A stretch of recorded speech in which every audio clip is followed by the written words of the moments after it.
Tonight will be somewhat of a relaxed event, but hopefully very informative for everyone that booked to come.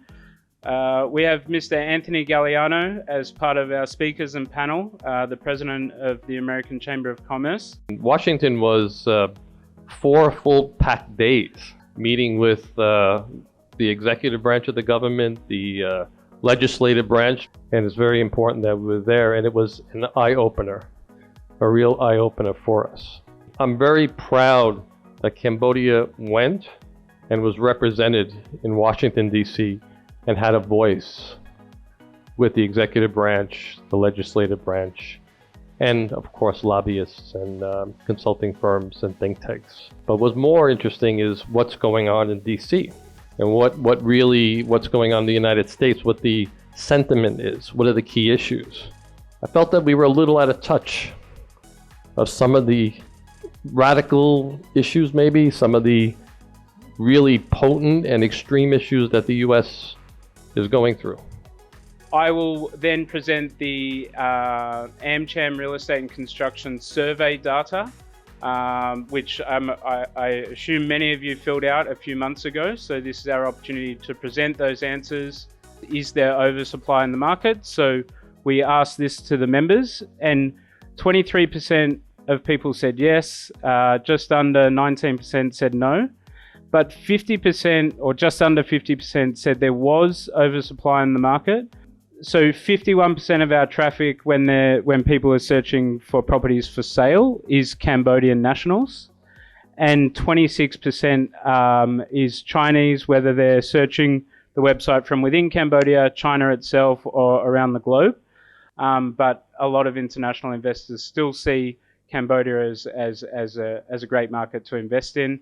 2017 Choi Chung Va was 12.7% in terms of preferred preference of where to buy, and it's skyrocketed over the last few years to be the most popular area for people to buy property in Cambodia. As you are all aware, Cambodia has performed incredibly well when it comes to the pandemic. It's pretty unbelievable. So when we go through the headlines, the things that really jump out are the milestones that Cambodia has actually gone through.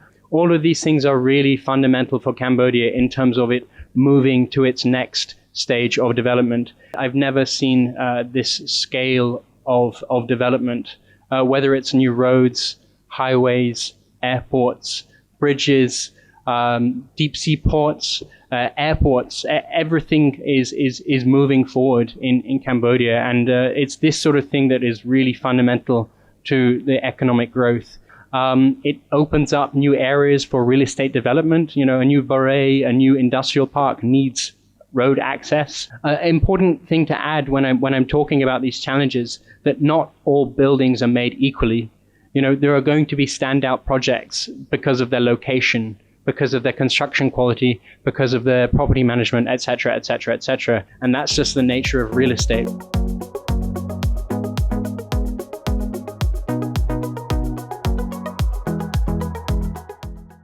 And so the leading Bore developers in the country, Bore Savanapum, definitely Bore Penghut, definitely Orchidee, definitely Chitmong.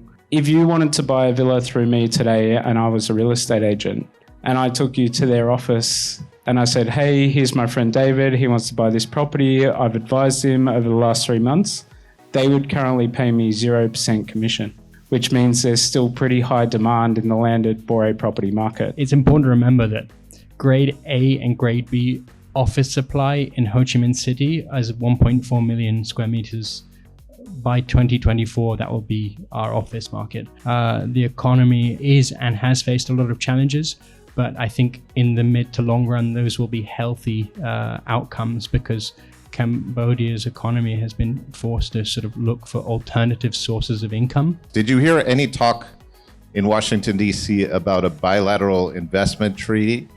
Or are people starting to walk back because of the various concerns you said? I think the hope of a bilateral trade pact between Cambodia and the U.S. is far-fetched. It's going to be this IPEF is really the direction forward that the country is going, and right now Cambodia is not included in it.